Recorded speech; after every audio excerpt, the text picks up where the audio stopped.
ಮನೆಯೀಗ ರಾಜ್ಯದ ಮತ್ತಷ್ಟು ಪ್ರಮುಖ ಸುದ್ದಿಯನ್ನು ಕ್ವಿಕ್ ಆಗಿ ನೋಡೋಣ. ಕರ್ನಾಟಕ ಎಕ್ಸ್‌ಪ್ರೆಸ್‌ನಲ್ಲಿ ಇಲ್ಲಿ ರಾಜ್ಯದಲ್ಲಿ ಭೀಕರ ಬರಗಾಲ ಇರುವಾಗಲೇ ಕಾವೇರಿ ನೀರು ನಿರ್ವಹಣಾ ಸಮಿತಿ ಶಾಕ್ ಕೊಟ್ಟಿದೆ. 15 ದಿನಗಳ ಕಾಲ ತಮಿಳುನಾಡಿಗೆ ಪ್ರತಿದಿನ 3500 ಕ್ಯೂಸೆಕ್ ನೀರು ಹರಿಸುವಂತೆ ಕರ್ನಾಟಕಕ್ಕೆ ಸೂಚನೆ ಕೊಟ್ಟಿದೆ. ಈ ನಡುವೆ ಮಂಡ್ಯ ಜಿಲ್ಲೆಯಲ್ಲಿ ಆಕ್ರೋಶ ಕೂಡ ಭುಗಿಲೆದ್ದಿದೆ. ಕಾವೇರಿ ನೀರು ನಿರ್ವಹಣಾ ಸಮಿತಿ ವಿರುದ್ಧ ಪ್ರತಿಭಟನೆ ಶುರುವಾಗಿದೆ. ಕರ್ನಾಟಕಕ್ಕೆ ಕಾವೇರಿ ನೀರು ನಿರ್ವಹಣಾ ಸಮಿತಿ ಶಾಕ್ ನೀಡಿದೆ. ತಮಿಳುನಾಡಿಗೆ ಕಾವೇರಿ ನೀರು ಬಿಡುವಂತೆ ಕರ್ನಾಟಕಕ್ಕೆ ಸಿಡಬ್ಲ್ಯೂಆರ್ಸಿ ಸೂಚನೆ ನೀಡಿದೆ. ಮುಂದಿನ 15 ದಿನಗಳ ಕಾಲ ಪ್ರತಿದಿನವೂ 3500 ಕ್ಯೂಸೆಕ್ ನೀರು ಹರಿಸುವುದಕ್ಕೆ ಕಟ್ಟಪ್ಪಣೆ ಮಾಡಿದೆ. ದೆಹಲಿಯಲ್ಲಿ ನಡೆದ ಕಾವೇರಿ ನೀರು ನಿರ್ವಹಣಾ ಸಮಿತಿ ಸಭೆಯಲ್ಲಿ ಕರ್ನಾಟಕಕ್ಕೆ ಸೂಚನೆ ನೀಡಲಾಗಿದೆ. ಜೂನ್ನಲ್ಲಿ 9.19 ಟಿಎಂಸಿ, ಜುಲೈನಲ್ಲಿ 31.24 ಟಿಎಂಸಿ ನೀರು ಕೊಡಬೇಕಾಗಿತ್ತು ಅಂತ ಸಭೆಯಲ್ಲಿ ತಮಿಳುನಾಡು ಸರ್ಕಾರ ವಾದವನ್ನು ಮಂಡಿಸಿತ್ತು.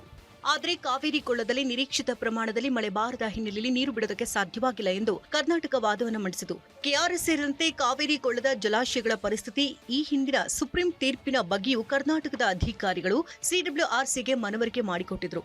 ಹೀಗಿದ್ರೂ ಕಾವೇರಿ ನೀರು ನಿರ್ವಹಣಾ ಸಮಿತಿಯು ತಮಿಳುನಾಡಿಗೆ ನೀರು ಬಿಡುಗಡೆ ಮಾಡುವಂತೆ ಸೂಚನೆ ನೀಡಿದೆ. ಭೀಕರ ಬರದ ನಡುವೆಯೂ ತಮಿಳುನಾಡಿಗೆ ಕಾವೇರಿ ನೀರು ಹರಿಸುವಂತೆ ಕಾವೇರಿ ನೀರು ನಿರ್ವಹಣಾ ಸಮಿತಿ ಸೂಚನೆ ನೀಡಿರುವುದು ಕರ್ನಾಟಕಕ್ಕೆ ಆಘಾತವನ್ನು ತರಿಸಿದೆ. ಈ ಬಗ್ಗೆ ಜಲಸಂಪನ್ಮೂಲ ಸಚಿವ ರಾಮಲಿಂಗಾರೆಡ್ಡಿ ಪ್ರತಿಕ್ರಿಯಿಸಿದ್ದಾರೆ. ನಮ್ಮಲ್ಲಿ ಮಳೆಯಿಲ್ಲ, ವರ್ಷಪೂರ್ತಿ ಕುಡಿಯೋದಕ್ಕೆ ನೀರು ಬೇಕು. ಸಿಎಂ ಡಿಕೆಶಿ ಜೊತೆ ಚರ್ಚೆ ಮಾಡಿ ನಿರ್ಧಾರ ಮಾಡ್ತೀನಿ. ಮೇಲ್ಮನವಿ ಸಲ್ಲಿಸುವ ಬಗ್ಗೆ ಚರ್ಚಿಸಿ ನಿರ್ಧಾರ ಮಾಡ್ತೀವಿ ಅಂತ ತಿಳಿಸಿದ್ದಾರೆ. ನಮಗೆ ವರ್ಷ ಪೂರ್ತಿ ನೀರು ಬೇಕಲ್ಲ, ಕುಡಿಯೋ ನೀರು ಬೇಕು. ನಮ್ಗೆ ಎಷ್ಟು ಬೇಕಾಗುತ್ತೆ ವರ್ಷಕ್ಕೆ ಕುಡಿಯೋ ನೀರಿಗೆ ಅಂತ ನೋಡ್ಕೊಂಡು ಆಮೇಲೆ ತೀರ್ಮಾನ ತಗೊಳ್ಳಿ. ತಮಿಳುನಾಡಿಗೆ ನೀರು ಹರಿಸಲು ಸಿಡಬ್ಲ್ಯೂಆರ್ಸಿ ಆದೇಶ ನೀಡ್ತಾ ಇದ್ದಂತೆ ಮಂಡ್ಯದಲ್ಲಿ ಆಕ್ರೋಶ ಭುಗಿಲೆದ್ದಿದೆ. ಸಂಜೆ ವೃತ್ತದಲ್ಲಿ ಹೆದ್ದಾರಿ ತಡೆದು ರೈತರು ಅಸಮಾಧಾನ ಹೊರಹಾಕಿದ್ದಾರೆ. ಅರಬೆತ್ತಲೆ ಪ್ರತಿಭಟನೆ ನಡೆಸಿದ ರೈತರು ಸಿಡಬ್ಲ್ಯೂಆರ್ಸಿ ವಿರುದ್ಧ ಕಿಡಿಕಾರಿದ್ದಾರೆ. ರಕ್ತ ಕೊಟ್ಟೆವು, ನೀರು ಬಿಡೆವು ಅಂತ ಘೋಷಣೆ ಕೂಗಿದ್ದಾರೆ. ಅಲ್ಲದೆ ರಸ್ತೆಯಲ್ಲೇ ಉರುಳು ಸೇವೆ ಮಾಡಿದ್ದಾರೆ. ಕುಡಿ ನೀರಿಲ್ಲ ಸರ್, ದನ ಕರುಗಳಿಗೆ, ಜಾನುವಾರುಗಳಿಗೆ ಕುಡಿ ನೀರಿಲ್ಲ. ತಮಿಳ್ನಾಡಿಗೆ ಹೆಂಗೆ ಸರ್ 4 TMC ನೀರು ಕೊಡ್ತಾರೆ? ಐನ್ ಬೆಳೆ ಭತ್ತ ಬೆಳಿಬೇಕಾ ಸರ್? ಒಟ್ಲಾಕ್ಬೇಕು. ಎಲ್ಲ ಮಳೆ ಇಲ್ಲ, ಬೆಳೆ ಇಲ್ಲ. ತಮಿಳ್ನಾಡಿಗೆ ಯಾವ CWRC ಯಾರು ಸರ್? ರೈತರಿಗಿಂತ ದೊಡ್ಡದವ ಸ್ವಾಮಿ. ದಯಮಾಡಿ ತಮಿಳ್ನಾಡಿಗೆ ಒಂದು ಹನಿ ನೀರು ಕೂಡ ಬಿಡಬಾರ್ದು. ತಮಿಳ್ನಾಡಿಗೆ 3000 ಕ್ಯೂಸೆಸ್ ನೀರು ಬಿಡ್ತಾವ್ರೆ 15 ದಿನ ಅಂದರೆ ನಮ್ಮ ಜೀವನ ಏನು ಬೇಕು? ಮರಣ ಶಾಸನ ಈ ಸರ್ಕಾರ ನಮ್ಮ ಮೇಲೆ ಬರೀತಾ ಇದೆ. ತಮಿಳುನಾಡಿನಲ್ಲಿ ಮಳೆ ಇಲ್ಲದೆ ಕೆರೆಗಳು ಖಾಲಿಯಾಗಿದೆ. ಜಿಲ್ಲೆಯ ಬಹುತೇಕ ಕೆರೆಗಳು ನೀರಿಲ್ಲದೆ ಬಣಗುಡುತ್ತಿದೆ. ಜಿಲ್ಲೆಯಲ್ಲಿ ಒಟ್ಟು 2047 ಕೆರೆಗಳಿವೆ. 400 ದೊಡ್ಡ ಕೆರೆಗಳ ಪೈಕಿ 300 ಕೆರೆಗಳು ಖಾಲಿಯಾಗಿದೆ. ಉಳಿದ 100 ಕೆರೆಗಳು ಡೆಡ್ ಸ್ಟೋರೇಜ್ ಹಂತಕ್ಕೆ ತಲುಪಿದೆ. ಜಾನುವಾರು, ಪ್ರಾಣಿ ಪಕ್ಷಿಗಳ ಕುಡಿಯುವ ನೀರಿಗೂ ತತ್ವಾರ ಉಂಟಾಗಿದೆ. ಇಲ್ಲಿನ ವಸ್ತುಸ್ಥಿತಿಯನ್ನು ನೀವು ನೋಡೋದಾದ್ರೆ ಸಂಪೂರ್ಣವಾಗಿ ಖಾಲಿಯಾಗಿರುವಂಥದ್ದು. ಏನು ಮಳ್ಳೂರಿನ ದಿಣ್ಣೆ ಸುತ್ತಮುತ್ತದ ಗ್ರಾಮಗಳಲ್ಲಿನ ಜನರು ಕೂಡ ಬಳಕೆ ಮಾಡ್ತಾ ಇದ್ದಂತಹ ನೀರು ಕೂಡ ಈಗ ಇಲ್ಲದಂತಾಗಿರುವಂಥದ್ದು ನೀವು ನೋಡ್ಬೋದು. ಸಂದರ್ಭ ಯಾವ ರೀತಿಯಾಗಿ ಇದೆ ಅಂತೇಳಿ ಬಹುತೇಕವಾಗಿ ತುಮಕೂರಿನ ಜನ ಹೇಮಾವತಿ ನೀರನ್ನು ನಂಬಿಕೊಂಡು ಜೀವನವನ್ನು ಮಾಡ್ತಾ ಇರುವಂಥದ್ದು. ಆದರೆ ಈಗ ಆಗಿರುವಂಥ ಒಂದು ಸಂಕಷ್ಟ ಏನಾಗಿದೆ, ಸಂಪೂರ್ಣವಾಗಿ ನೀರಿಗಾಗಿ ಹಾಹಾಕಾರ ಪಡುವಂತಹ ಒಂದು ಸಂದರ್ಭ ಸೃಷ್ಟಿಯಾಗಿರುವಂಥದ್ದು ನೀವು ನೋಡ್ಬೋದು. ಬಿರುಕು ಬಿಟ್ಟಿರುವಂಥದ್ದು. ಕೊಪ್ಪಳದಲ್ಲಿ ಭೀಕರ ಬರಗಾಲಕ್ಕೆ ರೈತರು ತತ್ತರಿಸಿ ಹೋಗಿದ್ದಾರೆ. ಮಳೆ ನಿರೀಕ್ಷೆಯಲ್ಲಿ 2 ಬಾರಿ ಬಿತ್ತನೆ ಮಾಡಿದಂತ ಅನ್ನದಾತರು ಕಂಗಾಲಾಗಿದ್ದಾರೆ. ಮೆಕ್ಕೆಜೋಳ ಬಿತ್ತನೆ ಮಾಡಿ ಮಳೆಗಾಗಿ ಕಾದುಕೊಳ್ತಿದ್ದಾರೆ. 2.5 ಎಕರೆಗೆ 50,000 ಖರ್ಚು ಮಾಡಿ ಬಿತ್ತನೆ ಮಾಡಿರುವಂತ ರೈತ ಇದೀಗ ಪರದಾಡುವಂತಾಗಿದೆ. ಸದ್ಯ ನಾನೀಗ ಕೊಪ್ಪಳ ತಾಲೂಕಿನ ಹಾಸಗಲ ಗ್ರಾಮದಲ್ಲಿರ್ತಕ್ಕಂಥದ್ದು.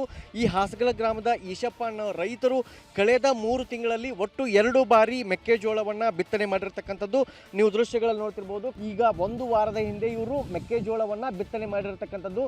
ಸುಮಾರು 25,000 ರಿಂದ 30,000 ಖರ್ಚು ಮಾಡಿ ಮೆಕ್ಕೆಜೋಳವನ್ನು ಬಿತ್ತನೆ ಮಾಡಿರ್ತಕ್ಕಂಥದ್ದು. ಇದಕ್ಕೂ ಮುಂಚೆ ಮಳೆ ಆಗತ್ತೋ ನಿರೀಕ್ಷೆಯಲ್ಲಿ 1 ಸಾರಿ ಬಿತ್ತನೆಯನ್ನು ಮಾಡಿದ್ರು. ಅದು ಮಳೆ ಆಗದ ಹಿನ್ನೆಲೆಯಲ್ಲಿ ಸರಿಯಾಗಿ ಮೆಕ್ಕೆಜೋಳ ಬೆಳೆ ಹುಟ್ಟಿರಲಿಲ್ಲ. ಹಾಗಾಗಿ ಅದನ್ನು ಹರಗಿ ಈಗ ಮತ್ತೊಮ್ಮೆ ಬಿತ್ತನೆ ಮಾಡಿರ್ತಕ್ಕಂಥದ್ದು.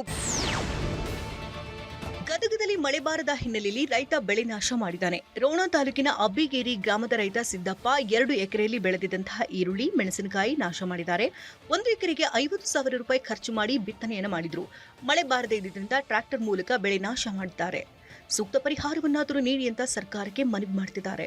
ಈ ವರ್ಷ ತೀವ್ರ ಬರಗಾಲದಿಂದ ನಮ್ಮದು ಬೆಳೆ ಎಲ್ಲ ಪೂರ್ತಿ ಒಣಗಿ ಹೋಗೈತಿ. ಹೀಗಾಗಿ 2 ತಿಂಗಳಾಯ್ತು ನಾವು ಬಿತ್ತಿ, ಯಾವುದೋ ಪೀಕ್ ಬರ್ತಾನೆ ಮುಂದಲ್ದ ನಮಗೆ ಭರವಸೆ ಇಲ್ಲ. ಹೀಗಾಗಿ ನಾನು ನನ್ನ ಸ್ವಂತ ಟ್ರ್ಯಾಕ್ಟರ್ ತೊಗೊಂಡು ನನ್ನ ಹೊಲನ ನಾನು ಬಿತ್ತಿದಂಥ ಬೆಳೆಯನ್ನು ನಾಶ ಮಾಡಕತ್ತೀನಿ. ಇದರಿಂದ ರಾಜ್ಯ ಸರ್ಕಾರಕ್ಕೆ ಮತ್ತು ನಮ್ಮ ಜಿಲ್ಲಾಡಳಿತಕ್ಕೆ ನಾನು ಕೇಳ್ಕೊತೀನಿ, ಈ ನಮ್ಮ ಗದಗ ಜಿಲ್ಲೆಯೊಳಗೆ 7 ತಾಲೂಕನ್ನು ಬರಪೀಡಿತ ಅಂತ ಘೋಷಣೆ ಮಾಡಿರಿ. ಮತ್ತು ನಮ್ಮ ರೈತರಿಗೆ ಇವತ್ತಿಗೆ ನಮ್ಗೆ ಅಬ್ಬಿಗೇರಿ ಗ್ರಾಮಕ್ಕಂತೂ ಒಂದು ರೀತಿ ಇನ್ಸೂರೆನ್ಸ್ ಬಂದಿಲ್ಲ. ಹೋದ ಸಲ ಮೆಣಸಿನ್ಕಾಯಿ ಇನ್ಸೂರೆನ್ಸ್ ತುಂಬಿದ್ದು ತುಂಬಿದ್ದು ಇವತ್ತಿಗೆ ನಮ್ಮ ಜಿಲ್ಲಾಧಿಕಾರಿಗಳು ಪರಿಹಾರ ಕೊಡವಲ್ರು. ದಯಮಾಡಿ ಜಿಲ್ಲಾಧಿಕಾರಿಗಳನ್ನ ಮತ್ತು ತಹಶೀಲ್ದಾರ್ನ ಬೇಡ್ಕೊತೀನಿ. ವೈದ್ಯರ ನಿರ್ಲಕ್ಷ್ಯದಿಂದ ವ್ಯಕ್ತಿ ಸಾವನ್ನಪ್ಪಿದ್ದಾರೆಂದು ಆರೋಪಿಸಿ ಮೃತನ ಸಂಬಂಧಿಕರು ಆಕ್ರೋಶ ಹೊರಹಾಕಿದ್ದಾರೆ. ಹಾಸನ ನಗರದ ಸಂಪಿಗೆ ರಸ್ತೆಯಲ್ಲಿರುವಂತಹ ಮಂಗಳ ಮಲ್ಟಿ ಸ್ಪೆಷಾಲಿಟಿ ಆಸ್ಪತ್ರೆಯಲ್ಲಿ ಘಟನೆ ನಡೆದಿದ್ದು, ಚಿಕಿತ್ಸೆಗಾಗಿ ಸಂಕೇನಹಳ್ಳಿ ಗ್ರಾಮದ ನಾರಾಯಣ್ ದಾಖಲಾಗಿದ್ದರು. ಇಂದು ನಾರಾಯಣ್ರನ್ನ ಡಿಸ್ಚಾರ್ಜ್ ಮಾಡಲಾಗುವುದು ಎಂದು ವೈದ್ಯರು ತಿಳಿಸಿದರು. ಆದರೆ ಹೃದಯಾಘಾತದಿಂದ ಮೃತಪಟ್ಟಿದ್ದಾರೆ ಅಂತ ದಿಢೀರ್ ಮಾಹಿತಿ ನೀಡಿದ್ದಕ್ಕೆ ಆಕ್ರೋಶ ಹೊರಹಾಕಿದ್ದಾರೆ. ವೈದ್ಯರ ನಿರ್ಲಕ್ಷ್ಯವೇ ನಾರಾಯಣ್ ಸಾವಿಗೆ ಕಾರಣ ಅಂತ ಆಸ್ಪತ್ರೆ ಎದುರು ಆಕ್ರೋಶ ಹೊರಹಾಕಿದ್ದಾರೆ.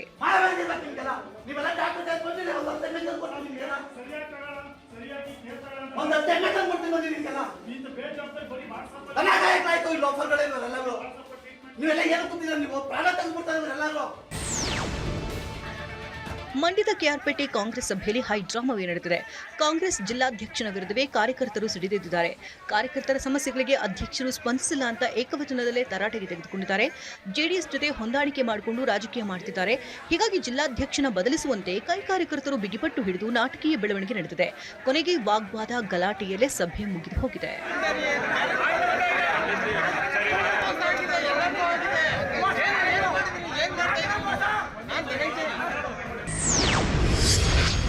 ಕಾಮನ್ವೆಲ್ತ್ ಕ್ರೀಡಾಕೂಟದಲ್ಲಿ ಕನ್ನಡತಿ ಪದಕ ಬೇಟೆಯಾಡಿದ್ದಾರೆ.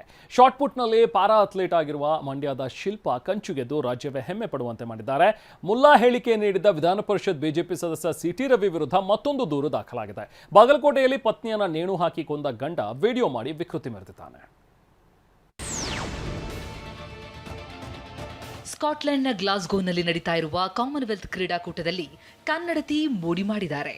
ಗುಂಡು ಎಸೆತ ಸ್ಪರ್ಧೆಯಲ್ಲಿ ಪ್ಯಾರಾ ಅಥ್ಲೀಟ್ ಆಗಿರುವ ಕನ್ನಡತಿ ಶಿಲ್ಪಾ ಪದಕ ಗೆದ್ದು ಬೀಗಿದ್ದಾರೆ. ಶಾಟ್ಪುಟ್ ಸ್ಪರ್ಧೆಯ F57 ವಿಭಾಗದಲ್ಲಿ ಕಂಚಿನ ಪದಕ ಗೆದ್ದಿದ್ದಾರೆ. 7.26 ಮೀಟರ್ ದೂರಕ್ಕೆ ಎಸೆದ ಶಿಲ್ಪಾ ಕಂಚಿನ ಪದಕಕ್ಕೆ ಕೊರಳೊಡ್ಡಿದ್ದಾರೆ. ಕೆಆರ್ ನಗರದ ಕಂಚುಗಾರಕೊಪ್ಪಲು ಗ್ರಾಮದ ಶಿಲ್ಪಾ 4ನೇ ವಯಸ್ಸಲ್ಲಿ ಅಪಘಾತದಲ್ಲಿ ಕಾಲು ಕಳೆದುಕೊಂಡಿದ್ರು. ಬಡ ರೈತ ಕುಟುಂಬದಿಂದ ಬಂದು ಸವಾಲುಗಳನ್ನು ಮೆಟ್ಟಿ ಈಗ ಅತಿದೊಡ್ಡ ಸಾಧನೆ ಮಾಡಿದ್ದಾರೆ. ಪದಕ ಗೆದ್ದ ಶಿಲ್ಪಾಗೆ ಅಭಿನಂದನೆಗಳ ಮಹಾಪುರವೇ ಹರಿದು ಬರ್ತಿದೆ.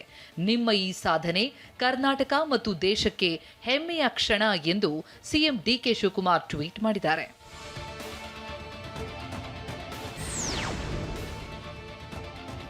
ಕಾಮನ್ವೆಲ್ತ್ ಕ್ರೀಡೆಯಲ್ಲಿ ಕಂಚಿನ ಪದಕ ಗೆದ್ದಿರುವ ಪ್ಯಾರಾ ಅಥ್ಲೀಟ್ ಕೆಎಸ್ ಶಿಲ್ಪಾ ಟಿವಿ9 ಜೊತೆಗೆ ಸಂತಸ ಹಂಚಿಕೊಂಡರು. ಸ್ಕಾಟ್ಲೆಂಡ್ನ ಗ್ಲಾಸ್ಗೋನಿಂದಲೇ ಮಾತನಾಡಿದ ಅವರು, ಕಾಮನ್ವೆಲ್ತ್ ಕ್ರೀಡಾಕೂಟದಲ್ಲಿ ಪದಕ ಗೆದ್ದಿದ್ದಕ್ಕೆ ಖುಷಿಯಾಗಿದೆ. ನನ್ನ ಈ ಸಾಧನೆಗೆ ರಾಘವೇಂದ್ರ ಸರ್ ಕಾರಣ. ನನ್ನ ತಂದೆ ತಾಯಿ ನನಗೆ ಸಂಪೂರ್ಣ ಬೆಂಬಲ ನೀಡಿದ್ರು, ಧೈರ್ಯ ಆತ್ಮವಿಶ್ವಾಸ ತುಂಬಿ ನನ್ನನ್ನು ಬೆಳೆಸಿದ್ರು ಅಂತ ಹೇಳ್ಕೊಂಡಿದ್ದಾರೆ. ತುಂಬಾ ಶಾಕ್ ಆಗಿದೆ ಅಪ್ಪ ಅಮ್ಮಂಗೆ. ಮತ್ತೆ ಮುಂದೆ ಫ್ಯೂಚರ್ ಹೇಗೆ, ಏನು ಮೊದ್ಲು ಹೆಣ್ಮಗಳು ಮತ್ತೆ ಹೇಗ್ ಮಾಡ್ತಾಳೆ ಹೇಗೆ ಅಂತ ಅವ್ರಿಗೊಂದ್ ಸ್ವಲ್ಪ ಇತ್ತು. ಸೊ ಒಟ್ನಲ್ಲಿ ಅಪ್ಪ ಅಮ್ಮ ನನಗೆ ಒಳ್ಳೆ ಎಜುಕೇಶನ್ ಕೊಡ್ಸಿದ್ದಾರೆ. ಸೊ ಹಂಗ ಎಜುಕೇಶನ್ ಕೊಟ್ಟು ನನ್ ಮೇಲೆ ನಾನು ನಿಂತ್ಕೊಂಡಾಗ ಸೊ ಅವ್ರಿಗೊಂದು ಭರವಸೆ ಅಂತ ಬಂತು. ಇದಕ್ಕೆ ಸ್ಫೂರ್ತಿ ರಾಘವೇಂದ್ರ ಸರ್ ಅಂತಾನೆ ಹೇಳ್ತೀನಿ. ಯಾಕಂದ್ರೆ ನಾನು ಇವತ್ತು ಈ ಮಟ್ಟಕ್ಕೆ ಬೆಳೆದಿದ್ದೀನಿ, ಈ ಮಟ್ಟಕ್ಕೆ ಇದ್ದೀನಿ, ಇವಾಗ ಈ ಅಚೀವ್ಮೆಂಟ್ ಮಾಡಿದ್ದೀನಿ ಅಂತ ಅಂದ್ರೆ ಕ್ರೆಡಿಟ್ಸು ರಾಘವೇಂದ್ರ ಸರ್ ನಮ್. ಬಿಜೆಪಿ ಎಂಎಲ್ಸಿ ಸಿಟಿ ರವಿ ವಿರುದ್ಧ ಚಿಕ್ಕಮಗಳೂರಿನ ಸೆಂಟ್ ಠಾಣೆಯಲ್ಲಿ ಮತ್ತೊಂದು ಪ್ರಕರಣ ದಾಖಲಾಗಿದೆ. ಪ್ರತಿಭಟನೆಯಲ್ಲಿ ಮುಲ್ಲಾ ಪದ ಬಳಸಿ ಧಾರ್ಮಿಕ ಭಾವನೆಗೆ ಧಕ್ಕೆ ತಂದಿರೋದು, ಬೇರೆ ರಾಜ್ಯದ ಅಪಘಾತದ ವಿಡಿಯೋ ಹಂಚಿಕೆ ಮಾಡಿ ಜಂತರ್ ಮಂತರ್ನಲ್ಲಿ ಮುಲ್ಲಾಗಳು ಸಾರ್ವಜನಿಕ ಆಸ್ತಿ ಹಾನಿ ಮಾಡಿದ್ದಾರೆ ಅಂತ ತಪ್ಪು ಮಾಹಿತಿ ನೀಡಿ ಕೋಮು ದ್ವೇಷ, ಕೋಮು ಗಲಭೆಗೆ ಪ್ರಚೋದನೆ ನೀಡಿದ್ದಾರೆ ಅಂತ ಆರೋಪಿಸಿ ಸೂಕ್ತ ಕಾನೂನು ಕ್ರಮಕ್ಕೆ ಆಗ್ರಹಿಸಿ ಎಸ್ಡಿಪಿಐ ಮಾಜಿ ಅಧ್ಯಕ್ಷ ಗೌಸ್ ಮುನೀರ್ ದೂರು ಕೊಟ್ಟಿದ್ರು. ಪ್ರಾಥಮಿಕ ವಿಚಾರಣೆಗಾಗಿ ಎನ್ಸಿ ದಾಖಲಿಸಿದ ಸೆನ್ ಪೊಲೀಸರು ಪ್ರಾಥಮಿಕ ವಿಚಾರಣೆ ಆರಂಭಿಸಿದ್ದಾರೆ.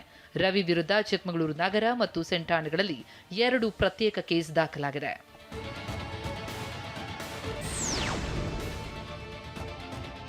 ಮುಲ್ಲಾಗಳಿಗೆ ಎದೆ ಸಿಲಿದ್ರೆ 3 ಅಕ್ಷರ ಇರಲ್ಲ ಎಂಬ ಸಿಟಿ ರವಿ ಹೇಳಿಕೆಗೆ ಮುಸ್ಲಿಂ ಸಮುದಾಯ ಆಕ್ರೋಶ ಹೊರಹಾಕಿದೆ. ಸಿಟಿ ರವಿ ಮುಸ್ಲಿಮರನ್ನ ಮುಂದಿಟ್ಕೊಂಡು ರಾಜಕೀಯ ಮಾಡ್ತಿದ್ದಾರೆ.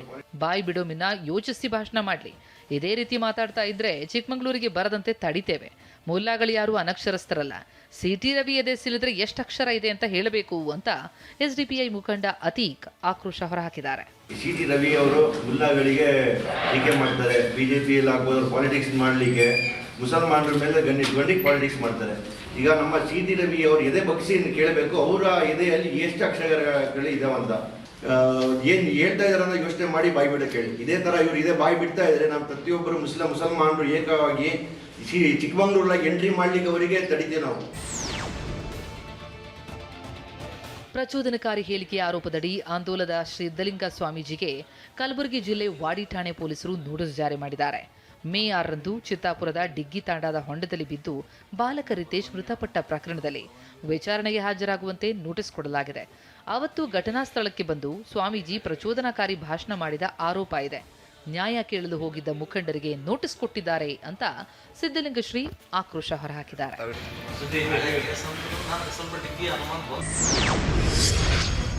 ಶನಿವಾರ ಪ್ರಧಾನಿ ನರೇಂದ್ರ ಮೋದಿ ಮೈಸೂರಿಗೆ ಭೇಟಿ ನೀಡ್ತಾ ಇದ್ದಾರೆ. ಹೀಗಾಗಿ ಪ್ರಧಾನಿ ಬರಮಾಡಿಕೊಳ್ಳೋದಕ್ಕೆ ಅರಮನೆ ನಗರಿ ಸಜ್ಜಾಗ್ತಾ ಇದೆ. ಶಿವಮೊಗ್ಗದಲ್ಲಿ ಮೋರಿಗೆ ಕಾರ್ ಡಿಕ್ಕಿ ಹೊಡೆದ ಪರಿಣಾಮ ವೃದ್ಧರೊಬ್ಬರು ಪ್ರಾಣ ಕಳೆದುಕೊಂಡಿದ್ದಾರೆ. ಇದೇ ಶನಿವಾರದಂದು ಪ್ರಧಾನಿ ನರೇಂದ್ರ ಮೋದಿ ಮೈಸೂರಿಗೆ ಆಗಮಿಸಲಿದ್ದಾರೆ. ವಿವೇಕಾನಂದ ಸ್ಮಾರಕ ಉದ್ಘಾಟನೆ ಮಾಡಲಿರುವ ಮೋದಿ ಬಳಿಕ ವೇದಿಕೆ ಕಾರ್ಯಕ್ರಮದಲ್ಲಿ ಭಾಗಿಯಾಗಲಿದ್ದಾರೆ. ಮೈಸೂರಿನ ದೇವರಾಜ ಮೊಹಲ್ಲಾದ ನಾರಾಯಣ ಶಾಸ್ತ್ರಿ ರಸ್ತೆಯಲ್ಲಿ 45 ಕೋಟಿ ವೆಚ್ಚದಲ್ಲಿ ಸ್ಮಾರಕ ಹಾಗೂ ಸ್ವಾಮಿ ವಿವೇಕಾನಂದ ಸಾಂಸ್ಕೃತಿಕ ಯುವ ಕೇಂದ್ರ ನಿರ್ಮಾಣ ಮಾಡಲಾಗಿದೆ. ಸ್ವಾಮಿ ವಿವೇಕಾನಂದರು ಇಲ್ಲಿ ನೆಲೆಸಿದ್ದ ಸ್ಮರಣೆಗಾಗಿ ಸಾಂಸ್ಕೃತಿಕ ಯುವ ಕೇಂದ್ರ ತೆರೆಯಲಾಗಿದೆ. ಸ್ಮಾರಕ ಉದ್ಘಾಟನೆ ಬಳಿಕ ಪ್ರಧಾನಿ ಮೋದಿ ರಾಮಕೃಷ್ಣ ಆಶ್ರಮದಲ್ಲಿ ವಿವೇಕಾನಂದ ಪ್ರತಿಮೆಗೆ ಪುಷ್ಪಾರ್ಚನೆ ಮಾಡಲಿದ್ದಾರೆ. ರಾಮಕೃಷ್ಣ ಆಶ್ರಮದ ಆಡಿಟೋರಿಯಂನಲ್ಲಿ ಬೃಹತ್ ವೇದಿಕೆ ಕಾರ್ಯಕ್ರಮ ಆಯೋಜನೆ ಮಾಡಲಾಗಿದೆ.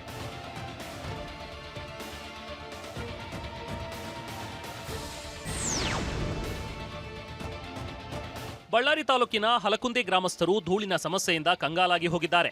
ಗ್ರಾಮದ ಸುತ್ತ ಇರೋ 12ಕ್ಕೂ ಹೆಚ್ಚು ಸ್ಪಾಂಜ್ ಐರನ್ ಕಾರ್ಖಾನೆಗಳು ದಿನನಿತ್ಯವೂ ಕಪ್ಪು ಧೂಳು ಉಗುಳ್ತಾ ಇವೆ. ಇದರಿಂದ ಕೃಷಿ ಮೇಲೆ ಪರಿಣಾಮ ಬೀರಿದ್ದು ಇಳುವರಿ ಕುಂಠಿತವಾಗಿದೆ. ವಾಯುಮಾಲಿನ್ಯ ನಿಯಂತ್ರಣ ಮಾಡಬೇಕಾಗಿದ್ದ ಅಧಿಕಾರಿಗಳು ಇತ್ತ ತಿರುಗಿಯೂ ನೋಡ್ತಿಲ್ಲ. ಜಿಲ್ಲಾಧಿಕಾರಿ ನಾಗೇಂದ್ರ ಪ್ರಸಾದ್ ಮುಂದೆ ಹಲಕುಂದಿ ಗ್ರಾಮಸ್ಥರು ತಮ್ಮ ಅಳಲು ತೋಡ್ಕೊಂಡಿದ್ದಾರೆ. ನಮ್ಮ ಅಸಿಸ್ಟೆಂಟ್ ಕಮಿಷನರ್ ಅವರು ಕೂಡ ನಾನು ಕಳಿಸ್ಕೊಟ್ಟು ಇದನ್ನ ಇನ್ಸ್ಪೆಕ್ಷನ್ ಮಾಡಿದ್ದೀನಿ. ಆ ವರದಿ ಈಗ ನಮ್ಮ ಕೈ ಸೇರಿದೆ, ಅಸಿಸ್ಟೆಂಟ್ ಕಮಿಷನರ್ ವರದಿ. ಅದರ ಮೇಲೆ ಆಧರಿಸಿ ಮುಂದಿನ ಕ್ರಮಗಳು ಏನಿದೆ, ನಮ್ಮ ರೆಗ್ಯುಲೇಷನ್ ಕ್ರಮಗಳು, ಅದನ್ನು ನಾವು ಮಾಡ್ತೀವಿ. ಅಟ್ ದ ಸೇಮ್ ಟೈಮ್ ಈಗ ತಾವು ಕೂಡ ನ್ಯಾಯಾಲಯಕ್ಕೆ ಈ ಪ್ರಕರಣ ನ್ಯಾಯಾಲಯದ ಮೆಟ್ಟಿಲೇರಿದೆ ಅಂತ ತಾವು ಹೇಳಿದ್ದೀರಿ. ಸೊ ಅದನ್ನು ನೋಡಿಕೊಂಡು ಖಂಡಿತವಾಗಿಯೂ ರೈತರಿಗೆ ಏನು ಅನುಕೂಲ ಮಾಡಬೇಕು ಇದರಲ್ಲಿ ಆ ನಿಟ್ಟಿನಲ್ಲಿ ಕ್ರಮ ತಗೊಳ್ಳಿ. ಯಾದಗಿರಿ ತಾಲೂಕಿನ ಬಂದಳ್ಳಿ ಸರ್ಕಾರಿ ಹಿರಿಯ ಹಾಗೂ ಪ್ರೌಢಶಾಲೆಯ ಸ್ಥಿತಿ ದೇವರಿಗೆ ಪ್ರೀತಿ ಎನ್ನುವಂತಾಗಿದೆ. ಶಾಲೆ 4-5 ಕೋಣೆಗಳು ಶಿಥಿಲಾವಸ್ಥೆ ತಲುಪಿದ್ದು ನಿತ್ಯ ಮೇಲ್ಛಾವಣಿ ಕುಸಿದು ಬೀಳ್ತಿದೆ. ಮಕ್ಕಳು ಜೀವ ಕೈಯಲ್ಲಿ ಹಿಡಿದೆ ಪಾಠ ಕೇಳುವ ಸ್ಥಿತಿ ನಿರ್ಮಾಣವಾಗಿದೆ. 7 ಕೋಣೆಗಳಲ್ಲಿ 538 ಮಕ್ಕಳು ಪಾಠ ಕೇಳುವಂತಹ ಪರಿಸ್ಥಿತಿ ಇದ್ದು, ಉಳಿದ ಮಕ್ಕಳಿಗೆ ಶಾಲೆ ಮೈದಾನದಲ್ಲಿ ಪಾಠ ಹೇಳಿಕೊಡಲಾಗ್ತಿದೆ. ಇನ್ನು 2 ಶಿಫ್ಟ್ಗಳಲ್ಲಿ ಮಕ್ಕಳಿಗೆ ಪಾಠ ಹೇಳಿಕೊಡಲಾಗ್ತಿದ್ದು, ಬೆಳಿಗ್ಗೆ 7 ಗಂಟೆಯಿಂದ ಮಧ್ಯಾಹ್ನ 12 ಗಂಟೆವರೆಗೆ ಪ್ರೌಢಶಾಲೆ, ಮಧ್ಯಾಹ್ನದ ಬಳಿಕ ಹಿರಿಯ ಪ್ರಾಥಮಿಕ ಮಕ್ಕಳಿಗೆ ತರಗತಿ ನಡೆಸಲಾಗ್ತಿದೆ.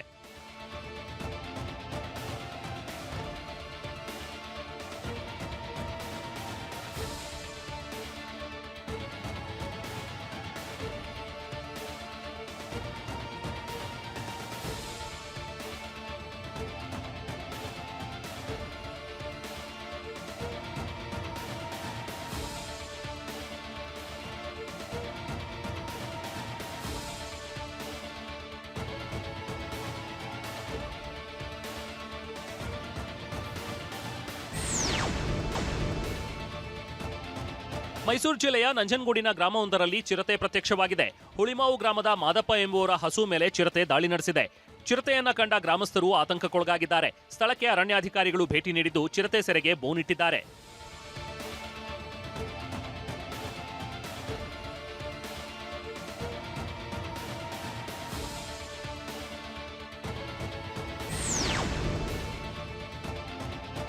ಚಿಕ್ಕಮಗಳೂರು ಜಿಲ್ಲೆಯ ಹೆಬ್ಬೆ ಜಲಪಾತ ಬಳಿ ಹುಲಿ ಕಾಣಿಸಿಕೊಂಡಿದೆ. ಹುಲಿಯ ಕಾಲಿಗೆ ಗಾಯವಾಗಿರೋ ಶಂಕೆ ಇದ್ದು ಕುಂಟುತ್ತಾ ರಸ್ತೆ ದಾಟಿದೆ.